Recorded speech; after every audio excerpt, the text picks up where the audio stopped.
आज के क्लास में हम ये पढ़ेंगे कि पौधों में श्वसन कैसे होता है।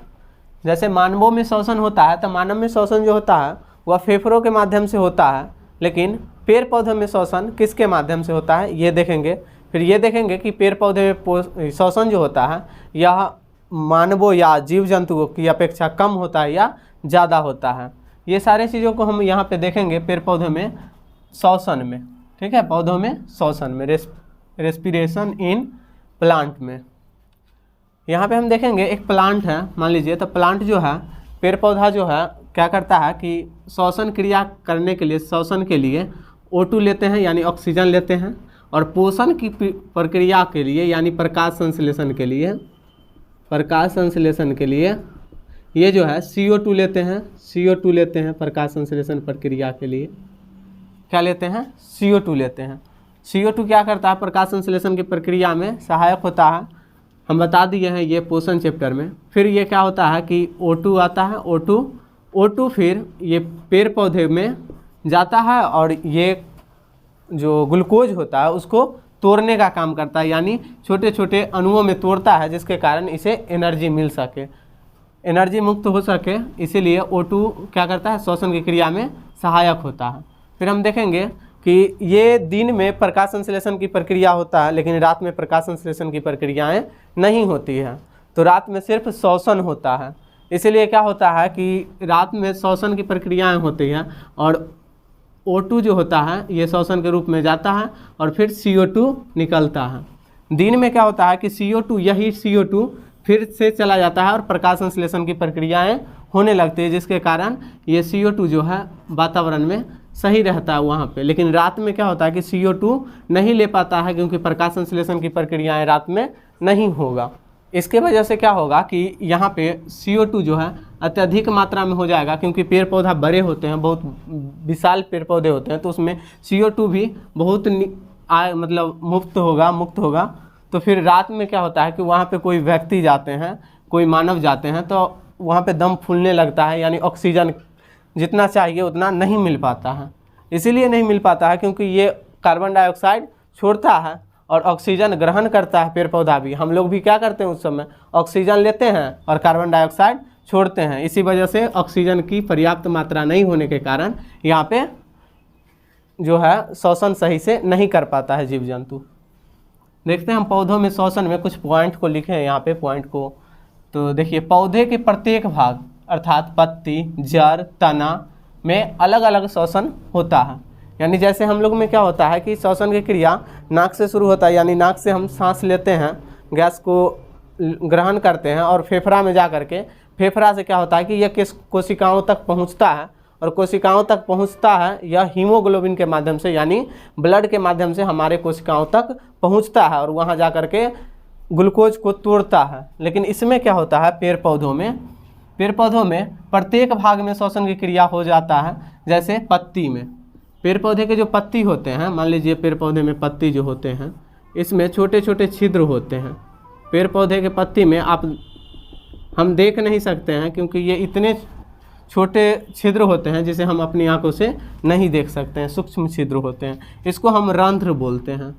क्या बोलते हैं? रंध्र बोलते हैं, या फिर एस्टोमेटा कहते हैं, एस्टोमेटा होता है। ये रंध्र के माध्यम से क्या करता है कि ये CO2 लेता है या फिर O2 को लेता है, जिससे श्वसन की क्रिया हो सके। तो पेड़ पौधे में जो होता है, पत्तियों में छोटे छोटे छिद्र होते हैं जिसको हम रंध्र कहते हैं। उसी प्रकार पेड़ पौधे के जो तना होते हैं उसमें भी छिद्र होते हैं छोटे छोटे, इसको हम वातरंध्र कहते हैं। ठीक है, तो इसके माध्यम से ये श्वसन की क्रिया कर लेता है। जड़ से भी श्वसन की क्रिया होता है पेड़ पौधों में। जड़ से कैसे होता है कि जड़ जो होता है मिट्टी में दबे हुए रहते हैं, और मिट्टी में भी ऑक्सीजन की मात्रा होती है। मिट्टी जो होता है उसके सतह में भी ऑक्सीजन की मात्रा होता है, और इसको क्या करता है, जड़ जो है अपनी ओर खींचता है, और खींच करके ये श्वसन की क्रिया कर पाता है पेड़ पौधा। तो पेड़ पौधा, अगर पूछा जाए कि पेड़ पौधा को किस अंग से श्वसन की क्रिया करते हैं, तो हम बोलेंगे पेड़ पौधा जो है पत्ती से, जड़ से तथा तना से, सभी से ये श्वसन की क्रिया कर सकते हैं, यानी अलग अलग श्वसन की क्रिया होगा। ठीक है, अगला पॉइंट हम देखते हैं। ये इसमें गैसों का परिवहन नहीं होता है, यानी पेड़ पौधे जो होते हैं उसमें गैसों का परिवहन नहीं होता है। गैसों का परिवहन बोले तो यानी गैस जो है एक जगह से दूसरे जगह नहीं जाएगा, जैसे जड़ से ये पत्तियों तक नहीं पहुंचेगा, पत्ती से फिर जड़ तक गैसों का वहन नहीं होगा, यानी एक जगह से दूसरे जगह नहीं जाएगा। क्यों नहीं जाएगा? क्योंकि ये जड़ जो है अपना खुद से श्वसन की क्रिया कर लेता है, फिर पेड़ पौधे में पत्ती जो होते हैं वो खुद से श्वसन की क्रिया कर लेता है, फिर जो ये डाली होते हैं जिसको हम तना बोलते हैं, तना भी अपना श्वसन की क्रिया खुद से कर लेते हैं, क्योंकि तना में भी वात रंध्र होते हैं और पत्ती में रंध्र होते हैं। इसी प्रकार से ये भोजन मतलब क्या श्वसन की क्रिया कर लेते हैं। ठीक है, तो इसमें परिवहन नहीं होता है, यानी एक जगह से दूसरे जगह गैसों का वहन नहीं हो पाता है। अगला देखते हैं, नेक्स्ट पॉइंट है कि पौधे में श्वसन की गति जो होती है जंतुओं की अपेक्षा कम होती है, यानी पौधों में जो श्वसन की गति होगा वो जंतुओं के अपेक्षा कम होगा। क्यों कम होगा? पौधे या जीव जंतु दोनों तो सजीव हैं, लेकिन दोनों में श्वसन की क्रियाएं समान नहीं होता है। समान इसीलिए नहीं होता है क्योंकि जंतु जो होते हैं बहुत सारे कार्य को करते हैं, जंतु गति करते हैं, जंतु किसी काम को करते हैं, लेकिन पेड़ पौधा एक ही जगह स्थिर रहता है और इसे ज़्यादा एनर्जी की आवश्यकताएँ नहीं होती, और ज़्यादा एनर्जी की आवश्यकता नहीं होगा पेड़ पौधों को तो ज़्यादा श्वसन की क्रिया क्यों करेगा? नहीं कर पाएगा। इसीलिए पेड़ पौधे में श्वसन की गति जो होता है जंतु की अपेक्षा कम होता है। ठीक है, तो अभी हम देखें पौधों में श्वसन में कि पौधे के प्रत्येक भाग अर्थात पत्ती, जड़, तना में अलग अलग श्वसन अंग होता है। दूसरा, परिवहन जो होता है इसमें नहीं होता है। तीसरा, हम बताएं कि पौधों में श्वसन की गति जो होता है जंतु की अपेक्षा कम होता है। तो ये सारी चीज़ों के बारे में हम देखा यहाँ पे पर ये पेड़ पौधे में श्वसन में। ठीक है, एक और बातें जान लेते हैं कि पेड़ पौधे जो होते हैं वो रंध्र के माध्यम से श्वसन की क्रिया करते हैं, इसीलिए पेड़ पौधों का जो लंग्स होता है यानी पेड़ पौधों का जो फेफड़ा होता है उसे हम पत्ती को कहते हैं। पत्ती को पेड़ पौधे का लंग्स कहा जाता है। अब हम देखते हैं दूसरा क्वेश्चन, लगातार दौड़ने से पेशियों में दर्द क्यों होने लगता है? क्वेश्चन यही है कि लगातार दौड़ने से व्यक्ति की पेशियों में दर्द क्यों होता है, या फिर हम किसी काम को लगातार करते हैं किसी अंग से, जैसे एक ही हाथ से लगातार एक काम को कर रहे हैं, मान लीजिए एक हाथ से हथौड़े को हम बार बार बजा रहे हैं, तो क्या होता है कि ये हाथ जो है ज़्यादा एक्टिव हो जाता है और ज़्यादा समय तक काम करने से ये हाथ जो है दर्द करने लगता है, हाथ जो है या फिर जोड़ के जगहों पे दर्द होने लगता है। तो ऐसा क्यों होता है या किसकी वजह से ऐसा होता है? तो हम यहाँ पे देखेंगे कि लगातार दौड़ने से व्यक्ति की पेशियों में दर्द क्यों होता है। तो इसका कारण है सिर्फ और सिर्फ लैक्टिक अम्ल का बन जाना। हमारे पेशियों में लैक्टिक अम्ल का बन जाता है और लैक्टिक अम्ल क्या करता है कि दर्द देने लगता है। तो देखते हैं हम सारी चीज़ों को। आप देखे होंगे इस बोर्ड पे कई लाइन में लिखा गया है आंसर, लेकिन अगर हम इसको हम समझा देंगे, बता देंगे, तो आप सिर्फ समझा देंगे और आप समझ जाएंगे ना, तो बस याद ही हो जाएगा, आपको याद करने की आवश्यकता नहीं होगी। तो चलिए देखते हैं कि लगातार दौड़ने से हमारे शरीर में ऊर्जा की खपत अधिक होती है। ये स्वाभाविक बात है कि हम किसी काम को करेंगे तो ऊर्जा की खपत होगी, लेकिन अगर हम ज़्यादा समय तक किसी काम को करेंगे तो ज़्यादा ऊर्जा की खपत होगी। तो वही है क्वेश्चन, लगातार दौड़ने से हमारे शरीर में ऊर्जा की खपत अधिक होती है। इस दौरान क्या होता है कि ऑक्सीजन पर्याप्त मात्रा में नहीं मिल पाता है। ऑक्सीजन जो मात्रा में हम लेते हैं उस मात्रा में तो हम ऑक्सीजन ले ही रहे हैं, श्वसन की क्रिया हो ही रहा है, लेकिन ऑक्सीजन पर्याप्त मात्रा में नहीं मिल पाता है। जितना हम काम करते हैं, जितना ज़्यादा काम करते हैं, उतना ऑक्सीजन की मात्रा नहीं मिल पाता है और उस अंग तक उतना ऑक्सीजन नहीं पहुंच पाता है। ऑक्सीजन यदि नहीं पहुंचेगा उस अंग तक उतना, तो ये जो है यानी ग्लूकोज जो है वो तो नहीं टूटेगा, टूट करके नहीं ऊर्जा मुक्त करेगा, और जब ऊर्जा मुक्त नहीं करेगा तो हमें एनर्जी भी कम जाएगी। तो इस दौरान ऑक्सीजन पर्याप्त मात्रा में नहीं मिल पाता है और ऑक्सीजन यानी O2 के अभाव में हमारे पेशियों में पायरुवेट लैक्टिक अम्ल का निर्माण हो जाता है। मेन यही चीज़ है कि लैक्टिक अम्ल का निर्माण हो जाना हमारे बॉडी में, हमारे शरीर में लैक्टिक अम्ल का निर्माण हो जाता है। और यह जो लैक्टिक अम्ल जो है, यह लैक्टिक अम्ल हमारे पेशियों में संचित हो जाता है। लैक्टिक अम्ल का निर्माण होता है और लैक्टिक अम्ल क्या होता है कि वो हमारी पेशियों में संचित हो जाता है वहाँ पे, और संचित होने के कारण क्या होता है कि इस कारण यानी संचित होने के कारण हमारी पेशियों में दर्द होने लगता है। तो दर्द होने का मेन वजह क्या है? लैक्टिक अम्ल है, यानी लैक्टिक अम्ल हमारे बॉडी में बन जाना। कभी कभी ऑब्जेक्टिव क्वेश्चन भी ऐसा रहता है कि लगातार दौड़ने से व्यक्ति की पेशियों में दर्द क्यों होता है? ऑप्शन वहाँ पे रहेगा तो रहेगा लैक्टिक अम्ल का निर्माण होने के कारण। ठीक है, तो मेन अगर आपको ये पूरे में से अगर मेन चीज़ों को देखना है तो मेन यही है कि लैक्टिक अम्ल का निर्माण हो जाना, हमारे बॉडी में लैक्टिक अम्ल का निर्माण हो जाना। ठीक है, अब हम अगला क्वेश्चन देखते हैं, श्वसन क्रिया को ऊष्माक्षेपी अभिक्रिया क्यों कहा जाता है? ये क्वेश्चन जो है बिहार बोर्ड में पूछा जा चुका है, इसलिए हम इसका आंसर जान ले, समझ ले और याद यहीं पे कर ले। आप देखेंगे सही से तो समझ भी पाएंगे। तो श्वसन क्रिया को ऊष्माक्षेपी अभिक्रिया क्यों कहा जाता है?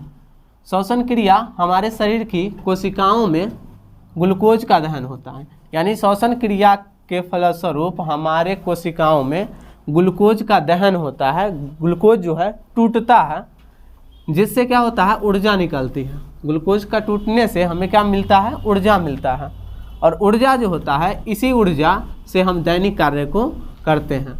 यानी शरीर में जो कोशिकाएं होती हैं उसमें ग्लूकोज का दहन होता है, और ग्लूकोज का दहन होने से ऊर्जा निकलता है, और ऊर्जा जब हमारे शरीर से निकलेगा यानी हमारे शरीर में ऊर्जा जब बनेगा तो ऊर्जा से हम किसी काम को करेंगे यानी दैनिक कार्य करते हैं। अतः श्वसन एक ऊष्माक्षेपी अभिक्रिया है।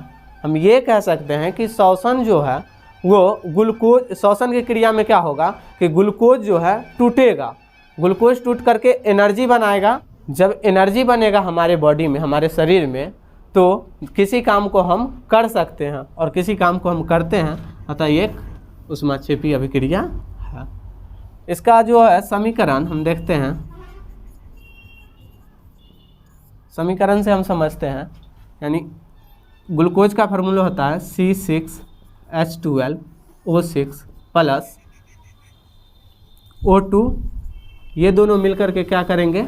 अभिक्रिया करके CO2 plus H2O plus energy यानी ऊर्जा मुक्त करेगा, और इसमें अधिक मात्रा में ऊर्जा ही मुक्त करेगा।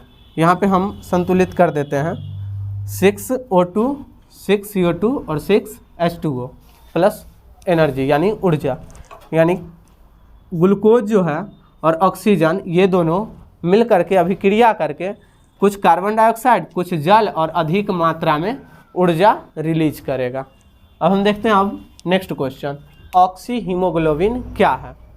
हम सिंपल में हम ये कह सकते हैं कि ऑक्सी हीमोग्लोबिन यानी ऑक्सीजन से जब हीमोग्लोबिन मिलेगा तो उसे हम ऑक्सी हीमोग्लोबिन कहेंगे। लेकिन हम अच्छे से समझते हैं, थोड़ा देख लेते हैं कि ऑक्सीजन से कैसे हीमोग्लोबिन मिलेगा। तो हमारे शरीर जो होते हैं उसमें जो आरबीसी होता है, यानी आरबीसी का फुल फॉर्म हुआ रेड ब्लड सेल, और रेड ब्लड सेल जो होता है यानी ब्लड जो रेड होता है वह हीमोग्लोबिन के कारण होता है। तो हमारे शरीर के आरबीसी में हीमोग्लोबिन नामक एक प्रोटीन पाया जाता है। आरबीसी में कौन प्रोटीन पाया जाता है? तो हीमोग्लोबिन प्रोटीन पाया जाता है।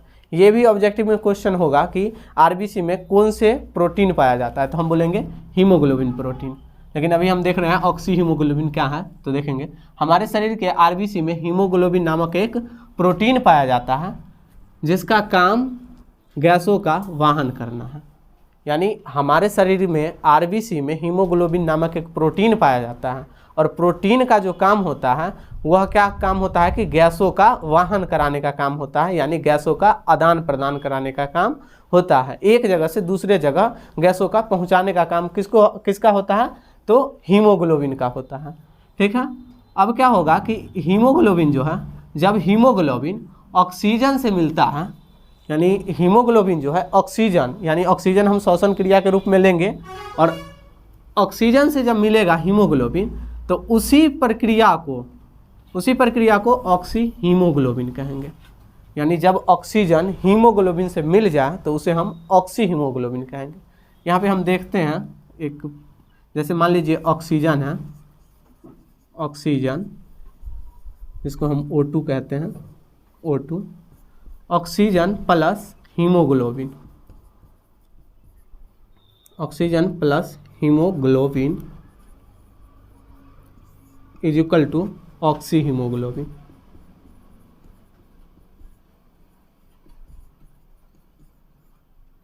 Oxy haemoglobin. यहाँ पे आप समझ पाए होंगे कि ऑक्सीजन जब हीमोग्लोबिन से मिलेगा तो उसे हम ऑक्सी हीमोग्लोबिन कहेंगे। सिंपल सा लिखा हुआ है कि O2 हीमोग्लोबिन से मिले तो इसे हम ऑक्सी हीमोग्लोबिन कहेंगे। ऐसा अगर हम लिख देते हैं कि ऑक्सी हीमोग्लोबिन क्या है और इस तरीका से लिखेंगे तो अगर 2 नंबर का क्वेश्चन है तो डेफिनेटली 2 नंबर मिलेगा ही। अगर आप एक्स्ट्रा जानने का इच्छुक हैं तो आप एक बात और जान लें नोट में कि ऑक्सीजन से हीमोग्लोबिन मिलेगा तो ऑक्सी हीमोग्लोबिन कहेंगे। वैसे ही जब कार्बन डाइऑक्साइड से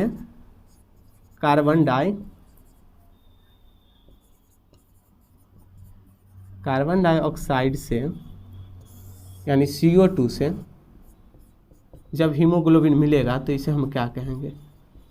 हीमोग्लोबिन मिलेगा तो इसे हम क्या कहेंगे? यानी कार्बन डाइऑक्साइड से हीमोग्लोबिन मिलेगा तो इसे हम कार्बोक्सी हीमोग्लोबिन कहेंगे। जैसे ऑक्सीजन से हीमोग्लोबिन मिला तो इसे हम ऑक्सी हीमोग्लोबिन कहें, उसी प्रकार इसे कार्बोक्सी हीमोग्लोबिन कहेंगे। कार्बोक्सी हीमोग्लोबिन, ठीक है, तो इसे हम कार्बोक्सी हीमोग्लोबिन बोलेंगे। तो अभी हम समझ गए यानी ऑक्सी हीमोग्लोबिन क्या है, साथ ही साथ हम ये भी समझ गए कि कार्बोक्सी हीमोग्लोबिन क्या है। तो समझ पाए होंगे। अब हम नेक्स्ट क्वेश्चन देखते हैं, श्वसन और दहन में अंतर। श्वसन और दहन में अंतर में देखेंगे कि श्वसन और दहन में क्या अंतर है। इसको आप इस तरीका से भी लिख सकते हैं कि श्वसन तथा दहन में अंतर निम्नलिखित है। ऐसे करके लिख लेंगे, निम्नलिखित है। तो ऐसे करके जब लिखेंगे ना तो आपका नंबर फुल में फुल मिलेगा, यानी जितने नंबर का क्वेश्चन होगा पूरा का पूरा नंबर मिलेगा। एक सिस्टोमेटिक ढंग से लिखने से नंबर भी बहुत अच्छे खासा मिल जाता। चलिए देखते हैं श्वसन और दहन में अंतर क्या होता है। पहला अंतर है, श्वसन एक जैव रासायनिक क्रिया है। श्वसन क्या है? एक जैव रासायनिक क्रिया है। जैव बोले तो जिसमें जान होता है, जो सजीव हो उसे हम जैव कहते हैं। यानी श्वसन की क्रिया जो होता है वो जीवों में होता है, जो सजीव होता है उसमें होता है। लेकिन दहन जो है अजैविक क्रिया है। दहन कैसी क्रिया है? अजैविक क्रिया है, यानी निर्जीवों में होने वाली क्रिया है दहन। दूसरा है, अब दूसरा देखते हैं, इसमें पदार्थों का धीमी गति से ऑक्सीकरण होता है। श्वसन में पदार्थों का धीमी गति से ऑक्सीकरण होता है, जबकि दहन में पदार्थों का तीव्र गति से ऑक्सीकरण होता है। तो ये आप तो इजी वे में याद रख लेंगे कि इसमें धीमी गति से ऑक्सीकरण होता है और दहन में तीव्र गति से ऑक्सीकरण होता है। अब नेक्स्ट तीसरा देखेंगे, इस क्रिया में निकली ऊर्जा जो होता है ATP के रूप में संचित रहता है। ATP क्या होता है हम पहले भी बता चुके हैं। ATP का full form adenosine triphosphate. ATP का फुल फॉर्म होता है एडिनोसिन ट्राइफॉस्फेट। ट्राई का अर्थ होता है 3 और यहीं पे ADP अगर रहेगा तो हम बोलेंगे एडिनोसिन डाइफॉस्फेट, यानी इसमें 2 फॉस्फेट होंगे, इसमें 3 फॉस्फेट होगा। तो इस क्रिया में जो निकलता है ऊर्जा वो ATP के रूप में रहता है। लेकिन दहन जो होता है, इस क्रिया में ऊर्जा जो होता है प्रकाश एवं ताप के रूप में निकलती है। तो दहन में जो क्रिया होता है ऊर्जा वो प्रकाश और ताप के रूप में निकलता है, जबकि श्वसन में ATP के रूप में निकलता है। तो आप समझ गए होंगे श्वसन और दहन में अंतर। अब हम एक लास्ट देखते हैं, श्वसन तथा श्वासोच्छ्वास में अंतर। श्वसन और श्वासोच्छ्वास में अंतर नीचे दिया गया है, आप देखें। पहला है, यह क्रिया कोशिकाओं के कोशिका द्रव तथा माइटोकॉन्ड्रिया में होती है। ये जो क्रिया होता है श्वसन की क्रिया, ये कोशिका के कोशिका द्रव में, यानी कोशिका में जो द्रव होते हैं उसमें या माइटोकॉन्ड्रिया में होता है। माइटोकॉन्ड्रिया आप जानते होंगे कि माइटोकॉन्ड्रिया का ऊर्जा गृह कहा जाता है, यानी पावर हाउस कहा जाता है। श्वासोच्छ्वास में देखेंगे कि यह क्रिया कोशिकाओं के बाहर होता है, यानी ये कोशिका के अंदर कोशिका द्रव और माइटोकॉन्ड्रिया में होता है, वही श्वासोच्छ्वास में कोशिका के बाहर ये क्रिया होता है। सेकंड देखेंगे, यह जैव रासायनिक क्रिया है, जबकि यह भौतिक क्रिया है। यानी श्वसन जो है जैव रासायनिक क्रिया है और श्वासोच्छ्वास भौतिक क्रिया है। तीसरा, इसमें एंजाइम की आवश्यकता होती है, यानी कोशिकाओं में जो तरल होते हैं उसको एंजाइम कहते हैं और इसमें एंजाइम की आवश्यकता होती है, क्योंकि ये जो कार्य होता है श्वसन की, यह कोशिका द्रव और माइटोकॉन्ड्रिया में होता है और इसमें एंजाइम की आवश्यकता नहीं होती है। तो हम बोलेंगे कि श्वसन में एंजाइम की आवश्यकता होती है और श्वासोच्छ्वास में एंजाइम की आवश्यकता नहीं होती है। चौथा और लास्ट है, इसमें ऊर्जा उत्पन्न होता है, इसमें ऊर्जा उत्पन्न होता है और इसमें ऊर्जा उत्पन्न नहीं होता है। यानी श्वासोच्छ्वास में ऊर्जा उत्पन्न नहीं होता है लेकिन श्वसन में ऊर्जा उत्पन्न होता है। अब हम लास्ट देखेंगे कुछ महत्वपूर्ण जीवों के श्वसन अंग। महत्वपूर्ण जीवों के श्वसन अंग यानी जो वैसे जीव जिसके बारे में एग्जाम में पूछा जाता है, यानी मनुष्य के बारे में, मच्छर के बारे में, मछली के बारे में और केचुआ के बारे में, ये सब पूछा जाता है कि इसके श्वसन अंग का नाम लिखे। ये ऑब्जेक्टिव क्वेश्चन या 2 नंबर में क्वेश्चन पूछा जाता है। इस वर्ष 2023 में ऐसा क्वेश्चन पूछा गया था कि मनुष्य, मच्छर, मछली तथा केचुओं का श्वसन अंग का नाम लिखे। ये 2 नंबर में क्वेश्चन पूछा गया था। तो अभी हम समझ लेते हैं कि मनुष्य में जो श्वसन अंग होते हैं उसको हम फेफड़ा कहते हैं, यानी लंग्स। लंग्स जो होता है, हम लोग जानते हैं कि मनुष्य में मुख होता है, मुख से होकर के लंग्स होता है। लंग्स के बारे में हम पढ़ेंगे, ये लंग्स होता है, तो ये भी हम पढ़ेंगे लंग्स के बारे में मनुष्य में। खास करके इससे तो 5 नंबर का क्वेश्चन भी पूछा गया है, हम बताएंगे अभी। अगला मच्छर। मच्छर जो होता है वो श्वास नली से श्वसन करता है, यानी ट्रैकिया से श्वसन क्रिया करता है। मच्छर के साथ साथ जितने भी कीट होते हैं ये सब जो है श्वास नली से ही श्वसन की क्रिया करते हैं। नेक्स्ट देखते हैं मछली। मछली जो होता है यह गलफरे से या क्लोम से अपना श्वसन की क्रिया करते हैं। कभी कभी गिल्स जो होता है ना, हिंदी में लिखा रहता है गिल्स। अब हम देखते हैं मछली के बाद केचुआ के बारे में। केचुआ जो होता है वो किससे श्वसन क्रिया करता है? तो श्वसन जो होता है केचुआ त्वचा से करता है, यानी स्किन से। केचुआ का श्वसन अंग स्किन है, यानी त्वचा है। अभी हम देखें मनुष्य के श्वसन अंग, मच्छर के, मछली के, केचुआ के, यही सब क्वेश्चन रहता है। अलग से कोई क्वेश्चन नहीं रहता है कि गाय का श्वसन अंग क्या है या जानवर का श्वसन अंग क्या है, ये सब क्वेश्चन नहीं रहता है। इसीलिए वो क्वेश्चन नहीं रहता है तो हम क्वेश्चन भी वो नहीं दिए, जो एग्जाम में पूछा जाता है वही क्वेश्चन सब दिए हैं। यानी ऐसे ये भी कह सकते हैं कि मनुष्य फेफड़ा से श्वसन की क्रिया करते हैं तो जानवर भी फेफड़ा से ही श्वसन क्रिया करेंगे। तो ये सारी चीज़ें देख लिए हैं। हम ये भी बता दिए कि 2023 में ये क्वेश्चन पूछा गया था 2 नंबर में। साथ ही साथ 2023 में ही 5 नंबर का क्वेश्चन पूछा गया था कि मनुष्य में के जो फेफड़ा होते हैं, यानी मनुष्य के श्वसन तंत्र का नामांकित चित्र बनाएं। ठीक है, वर्णन की आवश्यकता नहीं है, ऐसा करके क्वेश्चन था। तो वो 5 नंबर का क्वेश्चन और 2 नंबर का क्वेश्चन, 7 नंबर का क्वेश्चन ये श्वसन से पूछा गया था पिछले बार। तो आप देख सकते हैं कि श्वसन से क्वेश्चन 7 नंबर का क्वेश्चन पूछा जाता है, मतलब पूछा नहीं जाता है, कभी कभी क्वेश्चन ऐसा दे दिया जाता है।